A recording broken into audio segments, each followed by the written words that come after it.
एवं छात्रों, मैं रामानुज पांडे आज संविदा के एक महत्वपूर्ण विषय पूर्वकालिक संविदा भंग एंटीसिपेटरी ब्रीच ऑफ कॉन्ट्रैक्ट पर आज मैं अध्ययन करूंगा, जो कि अक्सर परीक्षाओं में पूछा जाता है और यह आप लोगों के अध्ययन में लाभकारी होगा। तो आइए शुरू करते हैं। जब संविदा का एक पक्षकार अपने संविदात्मक दायित्व को पूरा करने से इनकार कर देता है तो संविदा भंग हो जाती है। ऐसे संविदा भंग दो समयों पर होती है, यानी कि जब एक व्यक्ति दूसरे से कॉन्ट्रैक्ट करता है और कॉन्ट्रैक्ट करने के बाद एक व्यक्ति संविदा को पूरा करने से मना कर देता है तो संविदा भंग कहा जाता है, ब्रीच ऑफ कॉन्ट्रैक्ट कहा जाता है। और ये दो समय पर हो सकता है। एक होता है कि अगर संविदा में निश्चित समय दिया गया है तो समय के पूर्व ही वो मना कर देता है कि हम संविदा का पालन नहीं करेंगे, और एक निश्चित समय पर वो मना करता है कि हम उस कार्य को नहीं करेंगे। जैसे मान लीजिए आपके घर शादी हो और बैंड बाजे वाले को आपने कहा हो, तो बैंड बाजा वाला शादी से 10 दिन पहले अगर कह देता है तो इसे पूर्वकालिक संविदा भंग कहा जाता है। और अगर शादी के दिन वो आने से इनकार कर देता है तो इसे समय पर संविदा पालन करने से इनकार करना कहा जाता है, breach of contract during performance. तो पूर्वकालिक संविदा भंग पर अब हम चर्चा करेंगे। पूर्वकालिक संविदा भंग को इंडियन कॉन्ट्रैक्ट एक्ट के सेक्शन 39 में बताया गया है।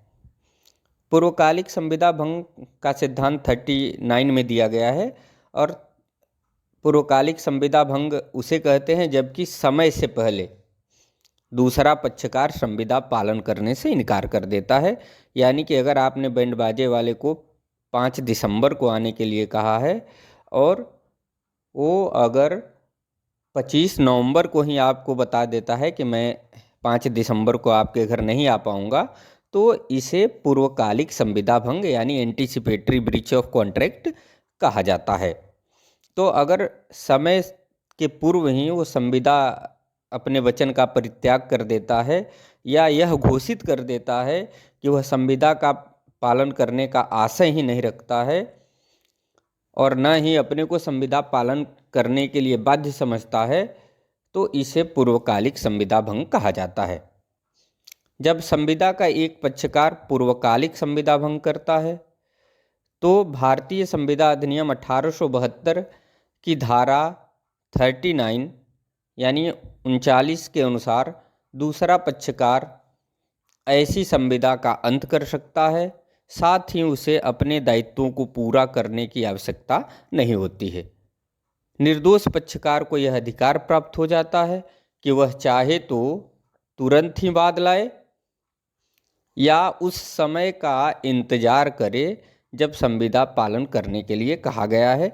यानी कहने का मतलब यह है कि अगर बैंड बाजे वाले ने 25 नवंबर को ही कह दिया कि हम आपके घर बैंड बजाने नहीं आएंगे 5 दिसंबर को, तो ये पूर्वकालिक संविदा भंग है।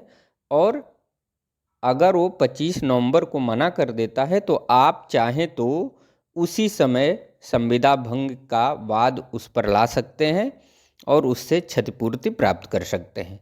या दूसरा आप ये काम कर सकते हैं कि आप 5 दिसंबर तक इंतज़ार करिए कि वो जब 5 दिसंबर को नहीं आएगा तब आप क्षतिपूर्ति के लिए वाद ला सकते हैं। तो जो निर्दोष पक्षकार होता है उसे ये दोनों अधिकार प्राप्त होता है। वो चाहे तो तुरंत क्षतिपूर्ति के लिए वाद ला सकता है या इंतज़ार कर सकता है उस समय का जिस समय संविदा का पालन करना है। एक केस आया था होचेस्टर बनाम डी ला टूर, ये 1853 में वाद आया था। 1853 में आया था। इसमें वादी को प्रतिवादी ने अपने साथ एक टूर पर ले जाने का वचन दिया था, परंतु जिस दिन यात्रा शुरू होनी थी उसके 1 महीने पहले ही प्रतिवादी ने वादी को ये बता दिया कि मैं तुम्हें अपने साथ नहीं ले जाऊंगा, यानी कि उसने ब्रीच ऑफ कॉन्ट्रैक्ट किया, संविदा भंग किया। और वादी जो निर्दोष पक्षकार था उसने तुरंत वाद लाया क्षतिपूर्ति के लिए। न्यायमूर्ति लॉर्ड कैंपबेल ने निर्णित करते हुए कहा कि ऐसा कोई भी सिद्धांत नहीं है कि किसी कार्य को भविष्य में करने की संविदा की जाए तो संविदा भंग के लिए दावा तब तक नहीं किया जा सकता जब तक कार्य का समय न आ जाए, यानी कि उस समय के आने के पहले भी दावा किया जा सकता है, उस समय का इंतजार करना जरूरी नहीं होता है। दूसरा केस आया बाउडेन बनाम पर्सन्स।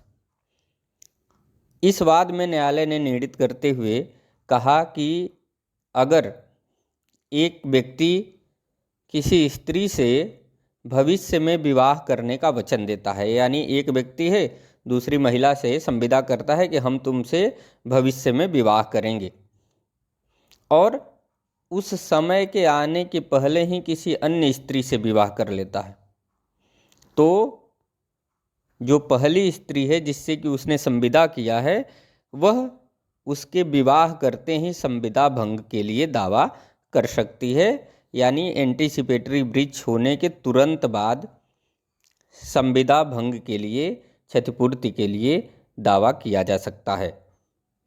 अब संविदा पालन के समय संविदा भंग, यानी breach of contract during performance.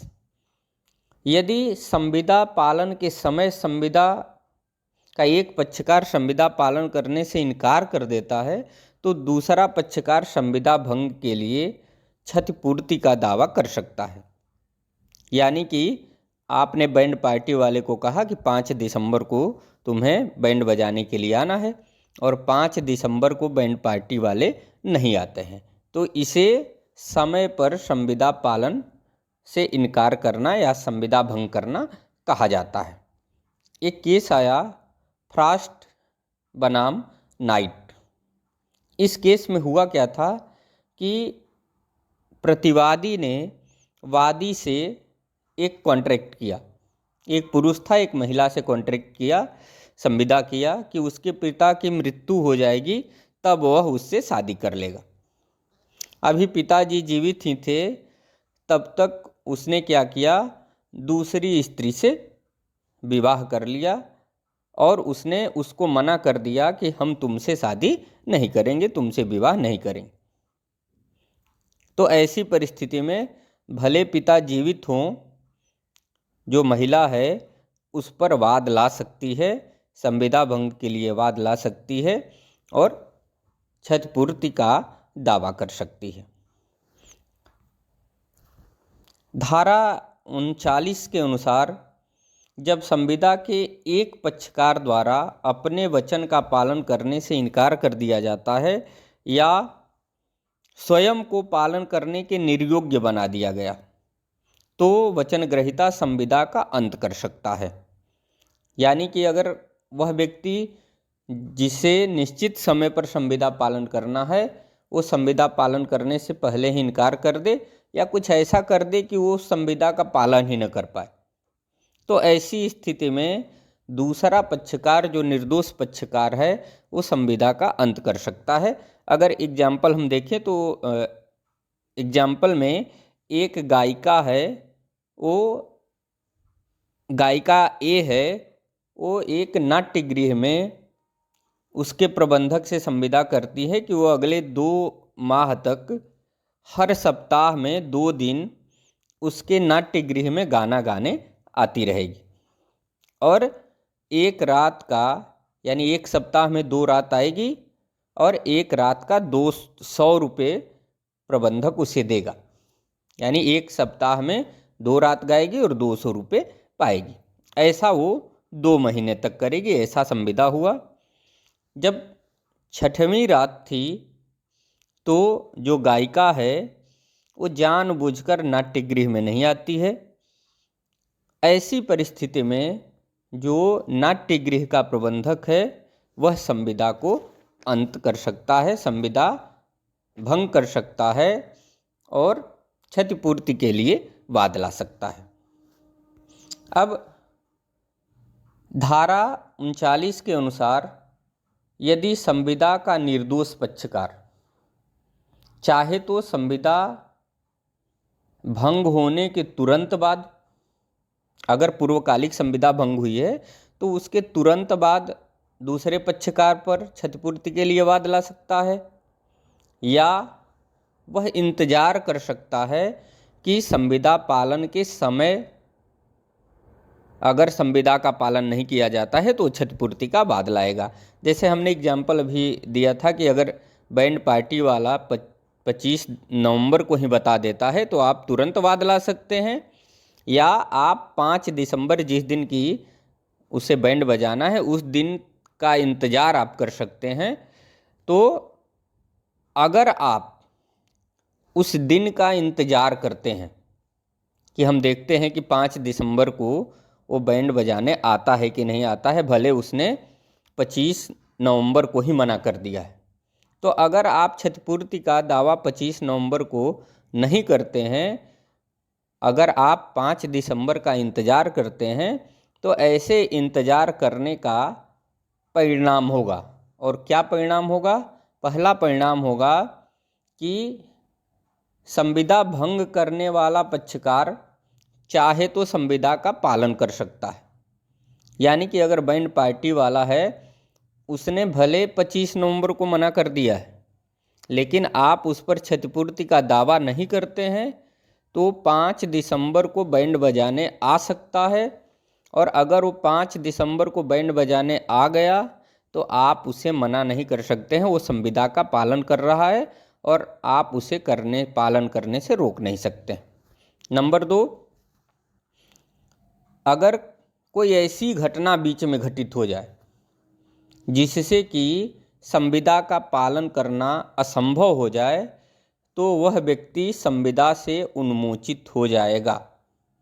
जैसे कि मान लीजिए कि एक व्यक्ति है, वो बिहार में दूसरे से संविदा करता है कि तुम मुझे 500 रुपये दोगे तो हम तुम्हें शराब देंगे। इसके बाद उसने शराब देने का समय 5 दिसंबर है और 5 दिसंबर के पहले ही वो 25 नवंबर को बता देता है कि मैं तुम्हें शराब नहीं दे पाऊंगा। तो क्या करना चाहिए? तुरंत वाद लाना चाहिए। लेकिन आप इंतज़ार करते हैं 5 दिसंबर का कि देखते हैं कि वो शराब देता है कि नहीं देता है, तब आप क्षतिपूर्ति का वाद लाना चाहते हैं। उसी बीच बिहार सरकार एक नियम बनाती है और बिहार में शराब खरीद बिक्री पर रोक लगा देती है। तो ऐसी घटना का लाभ वह व्यक्ति, शराब देने वाला व्यक्ति को प्राप्त होगा और वह संविदा से उन्मोचित हो जाएगा, क्योंकि अब वह संविदा को पूरा करने में असमर्थ हो गया है, क्योंकि ऐसा कानून बना दिया गया है। तो ऐसी संविदा असंभव होने के कारण शून्य हो गई है और वह क्षतिपूर्ति भी नहीं देगा। एक केस आया एवरी वर्सेज बाउडेन। इसमें इस वाद में प्रतिवादी ने वादी से जहाज पर माल लादने के लिए उसे किराए पर लिया। अब जहाज लिया गया किराए पे, शर्त ये थी कि 45 दिन में जहाज पर माल लाद दिया जाएगा। जब जहाज किनारे पर लगाया गया तो माल लादने वाले ने कहा कि हमारे पास अभी माल है ही नहीं, आप जहाज लेकर जा सकते हैं। यानी कि उसने एंटीसिपेटरी ब्रीच ऑफ कॉन्ट्रैक्ट किया, पूर्वकालिक संविदा भंग किया। तो जहाज के मालिक को तुरंत उस पर क्षतिपूर्ति का वाद लाना चाहिए था, लेकिन जहाज के मालिक ने कहा कि नहीं, हम 45 दिन तक इंतज़ार करेंगे, अगर आप 45 दिन के अंदर सामान नहीं ला देंगे तो तब हम क्षतिपूर्ति का वाद लाएंगे। इसी बीच हुआ क्या कि युद्ध आरंभ हो गया, दो देशों के बीच युद्ध आरंभ हो गया और अब उस बंदरगाह पे सामान या माल लादना अवैध करार कर दिया गया उस देश द्वारा। यहाँ असंभवता के कारण अब माल लादना अवैध हो गया था, इसलिए अब क्षतिपूर्ति का दावा नहीं किया जा सकता है। तीसरा है क्षतिपूर्ति के निर्धारण की तिथि। अब देखिए, पहली बात है कि क्षतिपूर्ति की मांग दो अवसर पर किया जा सकता है, यानी कि अगर पूर्वकालिक संविदा भंग हुई है तो तुरंत का तुरंत करिए। ऐसे परिस्थिति में होगा क्या कि क्षतिपूर्ति कम देनी पड़ेगी। जैसे मान लीजिए कि बैंड पार्टी का मैं एग्जाम्पल दे रहा था, तो बैंड पार्टी वाला अगर 25 नवंबर को कह देता है कि हम 5 दिसंबर को आपके घर बैंड बजाने नहीं आएंगे, तो हो सकता है कि अगर आपने 20,000 का बैंड पार्टी किया हो तो 25 नवंबर को आप ढूंढें तो 50,000 में दूसरी बैंड पार्टी मिल जाएगी। यानी कि आपको वो बैंड पार्टी वाला अगर 50,000 दे देता है तो आपकी क्षतिपूर्ति हो जाएगी। लेकिन अगर आप उस डेट का इंतज़ार करते हैं, जैसे आप 5 दिसंबर का इंतज़ार करते हैं कि देखते हैं कि वो बैंड बजाने आता है कि नहीं आता है, तब आप क्षतिपूर्ति का वाद लाएंगे। तो ऐसी परिस्थिति में अगर 5 दिसंबर का आप इंतज़ार करते हैं और 5 दिसंबर को बैंड बजाने नहीं आता है, तो क्षतिपूर्ति की राशि बढ़ जाएगी। आपके लाखों रुपयों की इज्जत जो है वो बर्बाद हो जाएगी और आप उस पर लाखों रुपए की क्षतिपूर्ति का दावा कर सकते हैं। तो क्षतिपूर्ति के समय अगर संविदा का पालन नहीं किया जाता है तो उस समय क्षतिपूर्ति की राशि जो है वो बढ़ जाती है। और पूर्वकालिक संविदा भंग में अगर तुरंत क्षतिपूर्ति का दावा किया जाता है तो उस समय क्षतिपूर्ति की राशि कम होती है। तो सामान्यतः यही करना चाहिए कि क्षतिपूर्ति का दावा उसी समय कर देना चाहिए जबकि पूर्वकालिक संविदा भंग होता है। लेकिन अगर आप इंतज़ार करना चाहते हैं तो उस समय तक इंतज़ार करिए जब संविदा का पालन करना है। अगर उस समय संविदा का पालन नहीं किया जाता है तो आप अधिकतम क्षतिपूर्ति प्राप्त कर सकते हैं। इस तरह से मुझे पूरा विश्वास है कि आप लोगों को पूर्वकालिक संविदा भंग यानी anticipatory breach of contract Indian contract act section 39 पूरा का पूरा समझ में आ गया होगा। धन्यवाद।